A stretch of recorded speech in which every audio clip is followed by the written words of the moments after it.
Anne Frank, The Diary of a Young Girl.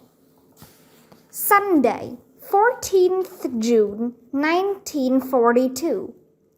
On Friday, June 12th, I woke up at 6 o'clock, and no wonder, it was my birthday. But of course, I was not allowed to get up at that hour, so I had to control my curiosity until 6:15. Then I could bear it no longer and went to the dining room, where I received a warm welcome from Morgie the cat.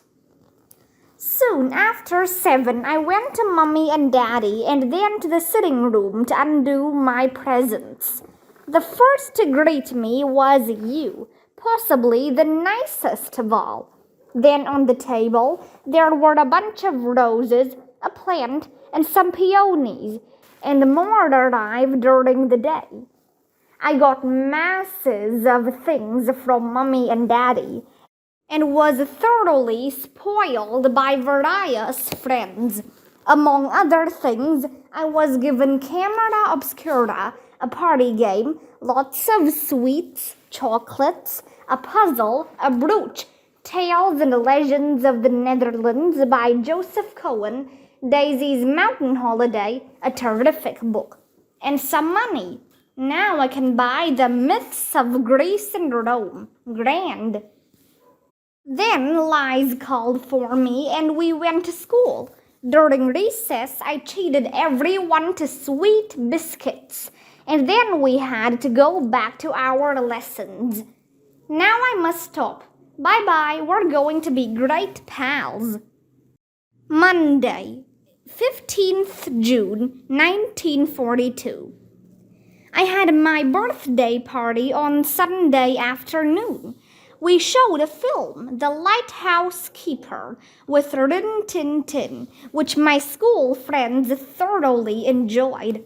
We had a lovely time. There were lots of girls and boys. Mummy always wants to know whom I'm going to marry.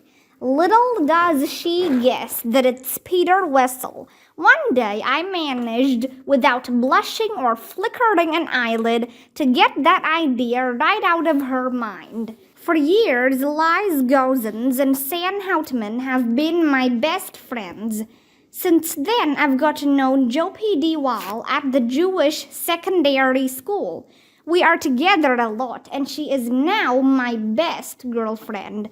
Liz is more friendly with another girl, and San goes to a different school where she has made new friends. Saturday, 20th June, 1942. I haven't written for a few days because I wanted first of all to think about my diary.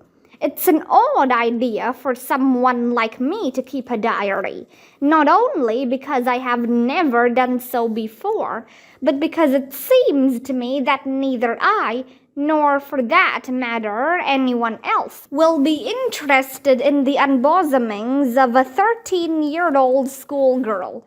Still, what does that matter? I want to write, but more than that, I want to bring out all kinds of things that lie buried deep in my heart. There is a saying that paper is more patient than man. It came back to me on one of my slightly melancholy days, while I sat, chin in hand, feeling too bored and limp even to make up my mind whether to go out or stay at home. Yes, there is no doubt that paper is patient, and as I don't intend to show this cardboard-covered notebook bearing the proud name of diary to anyone, unless I find a real friend, boy or girl, probably nobody cares. And now I come to the root of the matter, the reason for my starting a diary. It is that I have no such real friend. Let me put it more clearly, since no one will believe that a girl of 13 feels herself quite alone in the world, nor is it so. I have darling parents and a sister of 16. I know about 30 people whom one might call friends.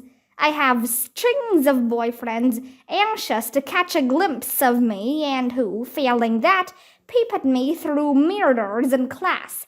I have relations, aunts and uncles, who are darlings too. A good home, no, I don't seem to lack anything. But it's the same with all my friends, just fun and joking, nothing more. I can never bring myself to talk of anything outside the common round. We don't seem to be able to get any closer, that is the root of the trouble. Perhaps I lack confidence, but anyway, there it is, a stubborn fact that I don't seem to be able to do anything about it. Hence, this diary.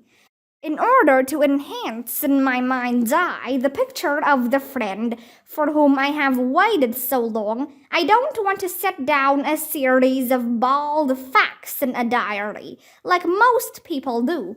But I want this diary itself to be my friend, and I shall call my friend Kitty.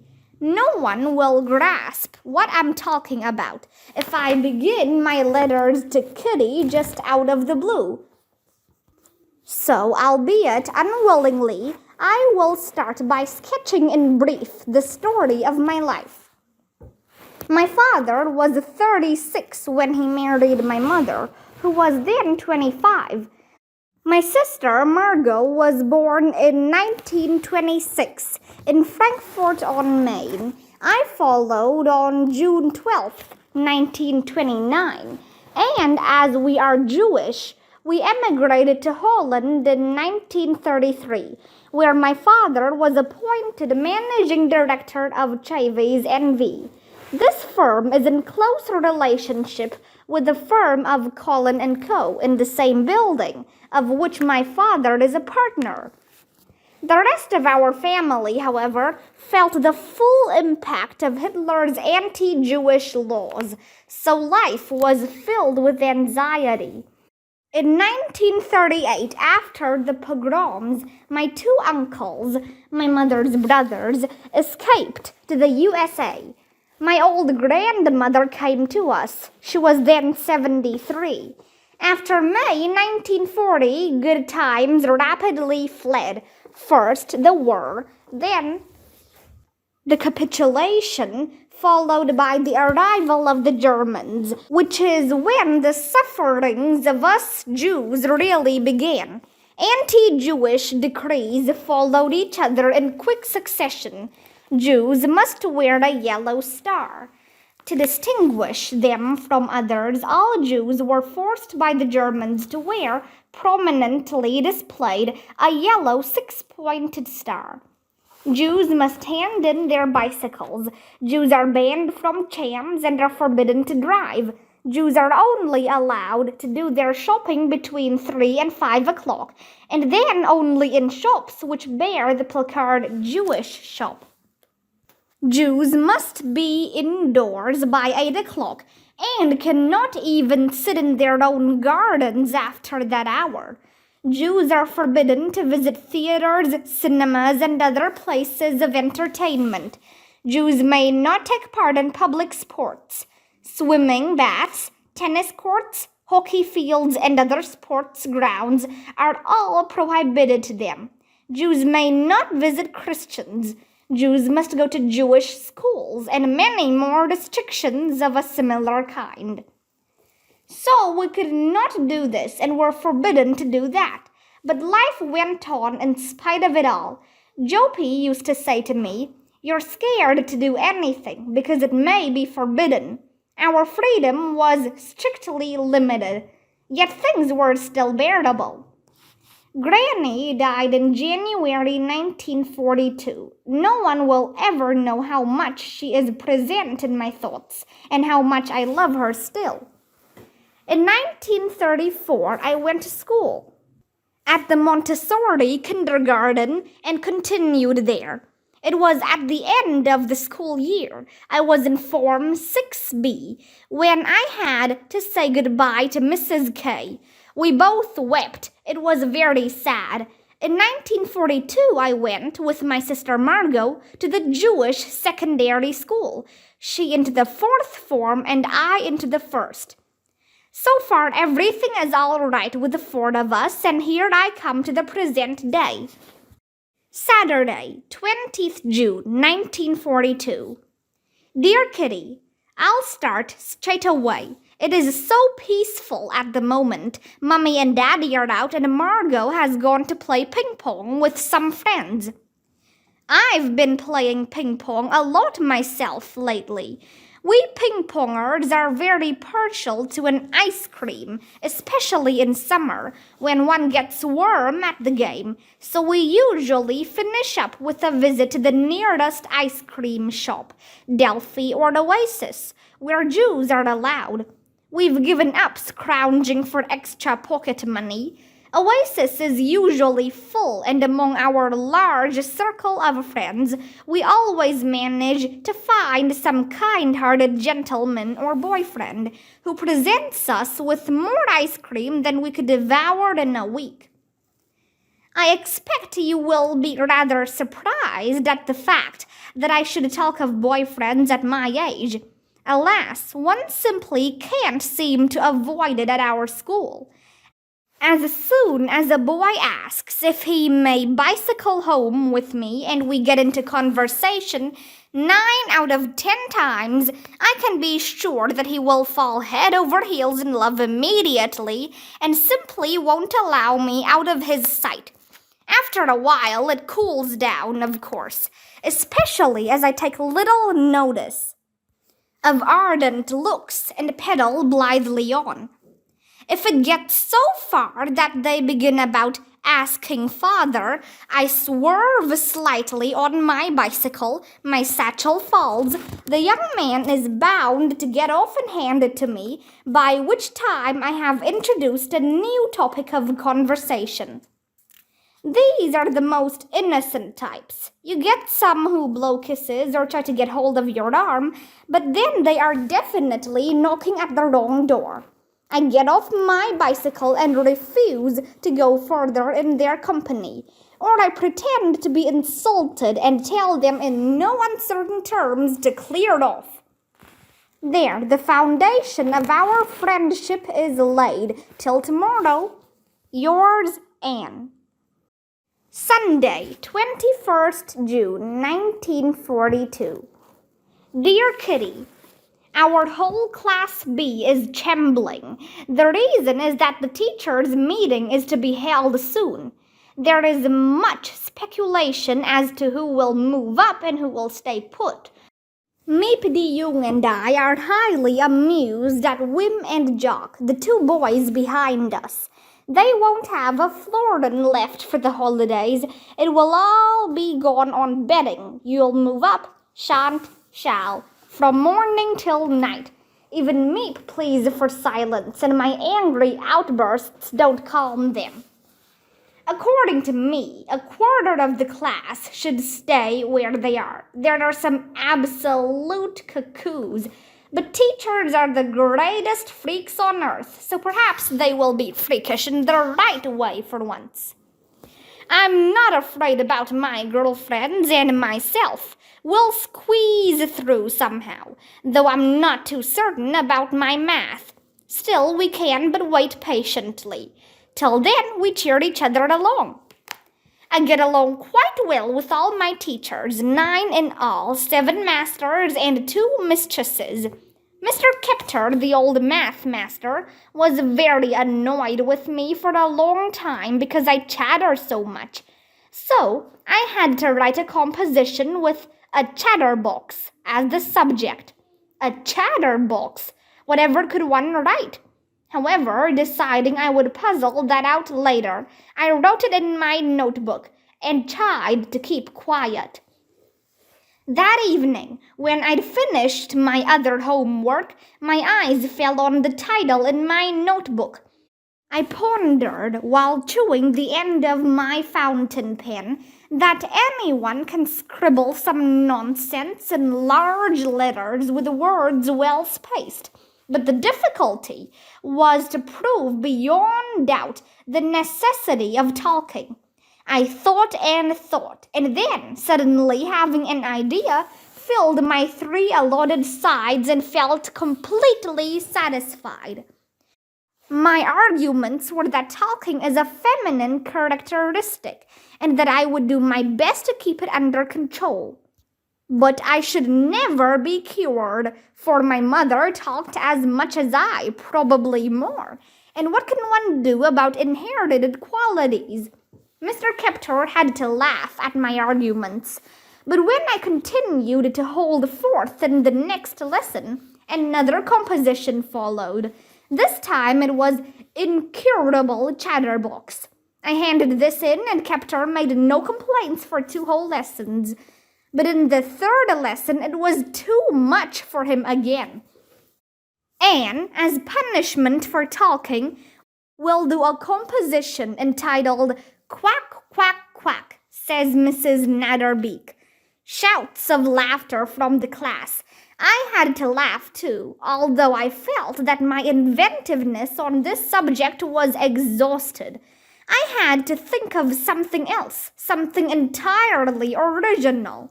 I was in luck, as my friend Son writes good poetry and offered to help by doing the whole composition in verse. I jumped for joy. Keptor wanted to make a fool of me with this absurd theme. I would get my own back and make him the laughingstock of the whole class. The poem was finished and was perfect. It was about a mother duck and a father swan who had 3 baby ducklings. The baby ducklings were bitten to death by father because they chattered too much. Luckily, Keptor saw the joke. He read the poem out loud to the class, with comments, and also to various other classes. Since then, I am allowed to talk, never get extra work. In fact, Keptor always jokes about it. Yours, Anne. Wednesday, 24th June, 1942. Dear Kitty, it is boiling hot. We are all positively melting, and in this heat I have to walk everywhere. Now I can fully appreciate how nice a cham is, but that is a forbidden luxury for Jews. Shanksmered is good enough for us. I had to visit the dentist in the Jan Leeuwenstraat in the lunch hour yesterday. It is a long way from our school. In the Stadsdemertuin, I nearly fell asleep in school that afternoon. Luckily, the dentist's assistant was very kind and gave me a drink. She's a good sort. We are allowed on the ferry, and that is about all. There is a little boat from the Joseph Israel Skade. The man there took us at once when we asked him. It is not the Dutch people's fault that we are having such a miserable time.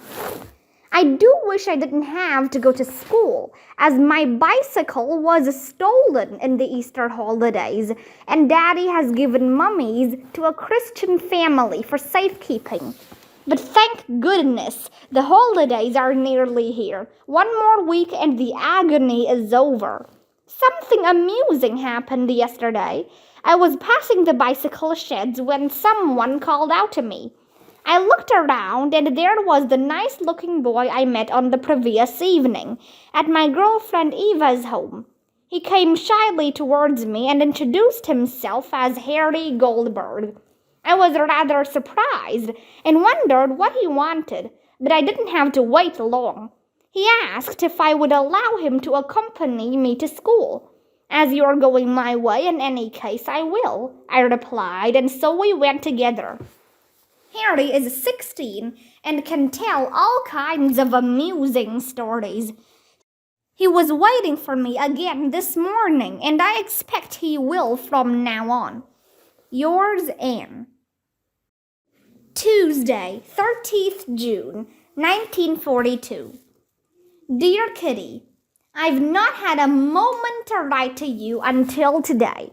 I was with friends all day on Thursday. On Friday, we had visitors, and so it went on until today. Harry and I have got to know each other well in a week, and he has told me a lot about his life. He came to Holland alone and is living with his grandparents. His parents are in Belgium. Harry had a girlfriend called Fanny. I know her too, a very soft, dull creature. Now that he has met me, he realizes that he was just daydreaming in Fanny's presence. I seem to act as a stimulant to keep him awake. You see, we all have our uses, and queer ones too at times. Joppy slept here on Saturday night, but she went to Lies on Sunday, and I was bored stiff. Harry was to have come in the evening, but he rang up at 6 p.m. I went to the telephone. He said, "Harry Goldberg here. Please, may I speak to Anne?" "Yes, Harry, Anne speaking." "Hello, Anne. How are you?" "Very well, thank you." "I'm terribly sorry I can't come this evening, but I would like to just speak to you. Is it all right if I come in 10 minutes?" "Yes, that's fine. Goodbye." "Goodbye, I'll be with you soon." Receiver down. I quickly changed into another frock and smartened up my hair a bit. Then I stood nervously at the window watching for him. At last I saw him coming. It was a wonder I didn't dash down at once. Instead, I waited patiently until he rang. Then I went down and he positively burst in when I opened the door. "And my grandmother thinks you are too young to go out regularly with me, and that I should go to the Lures. But perhaps you know that I am not going out with Fanny any more." "No, why is that? Have you quarreled?" "No, not at all. I told Fanny that we didn't get on well together, so it was better for us not to go out together any more. But she was always welcome in our home, and I hope I should be in hers. You see, I thought Fanny had been going out with another boy and cheated her accordingly. But that was quite untrue. And now my uncle says I should apologize to Fanny. But of course I didn't want to do that, so I finished the whole affair. That was just one of the many reasons. My grandmother would rather I went with Fanny than you, but I shan't. Old people have such terribly old-fashioned ideas at times. But I just can't fall into line. I need my grandparents, but in a sense, they need me too. From now on, I shall be free on Wednesday evenings. Officially, I go to wood-carving lessons to please my grandparents. In actual fact, I go to a meeting of the Zionist movement. I'm not supposed to because my grandparents are very much against the Zionists. I'm by no means a fanatic, but I have a leaning that way and find it interesting. But lately it has become such a mess there that I'm going to quit. So next Wednesday will be my last time. Then I shall be able to see you on Wednesday evening, Saturday afternoon, Sunday afternoon, and perhaps more. But your grandparents are against it. You can't do it behind their backs. Love finds a way. Then we passed the bookshop on the corner, and there stood Peter Wessel with 2 other boys. He said hello. It's the first time he has spoken to me for ages. I was really pleased. Harry and I walked on, and the end of it all was that I should meet him at 5 minutes to 7 in the front of his house next evening. Yours, Anne. Friday, 3rd July, 1942. Dear Kitty, Harry visited us yesterday to meet my parents. I had bought a cream cake, sweets, tea, and fancy biscuits. Quite a spread. But neither Harry nor I felt like sitting stiffly, side by side, indefinitely. So we went for a walk, and it was already 8:10 when he brought me home. Daddy was very cross, and thought it was very wrong of me because it is dangerous for Jews to be out after 8 o'clock. And I had to promise to be in 10 to 8 in future. Tomorrow I've been invited to his house. My girlfriend Joppy teases me the whole time about Harry. I'm honestly not in love. Oh no, I can surely have boyfriends. No one thinks anything of that. But one boyfriend. or Beau, as Mother calls him, seems to be quite different. Harry went to see Eva one evening, and she told me that she asked him, "Who do you like best, Fanny or Anne?" He said, "It's nothing to do with you." But when he left, they hadn't chatted together any more the whole evening. "Now listen, it's Anne. So long, and don't tell a soul." And like a flash, he was gone. It's easy to see that Harry is in love with me, rather fun for a change. Margot would say, "Harry is a decent lad." I agree, but he is more than that. Mummy is full of praise. A good-looking boy, a well-behaved, nice boy. I'm glad that the whole family approve of him. He likes them too, but he thinks my girlfriends are very childish, and he's quite right. Yours, Anne. Sunday morning, 5th July, 1942. Dear Kitty, our examination results were announced in the Jewish theater last Friday. I couldn't have hoped for better. My report is not at all bad. I had 1 Vic Satis, a 5 for algebra, 2 6s, and the rest were all 7s or 8s. They were certainly pleased at home, although over the question of marks, my parents are quite different from most. They don't care a bit whether my reports are good or bad, as long as I'm well and happy, and not too cheeky. Then the rest will come by itself. I am just the opposite. I don't want to be a bad pupil. I should really have stayed in the 7th form in the Montessori school, but was accepted for the Jewish secondary. When all the Jewish children had to go to Jewish schools, the headmaster took Liz and me conditionally after a bit of persuasion. He relied on us to do our best, and I don't want to let him down. My sister Margot has her report too, brilliant as usual. She would move up with cum laude if that existed at school. She is so brainy.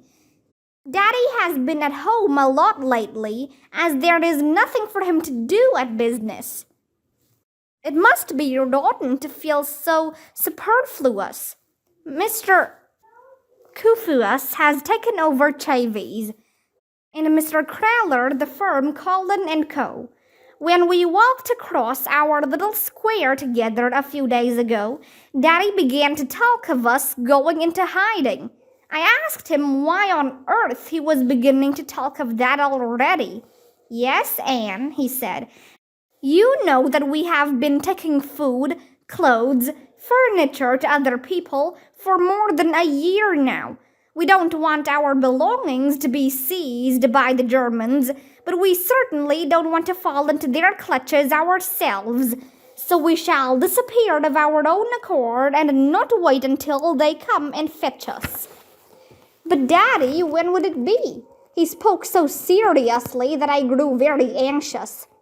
"Don't you worry about it. We shall arrange everything. Make the most of your carefree young life while you can." That was all. Oh, may the fulfillment of these somber words remain far distant yet. Yours, Anne.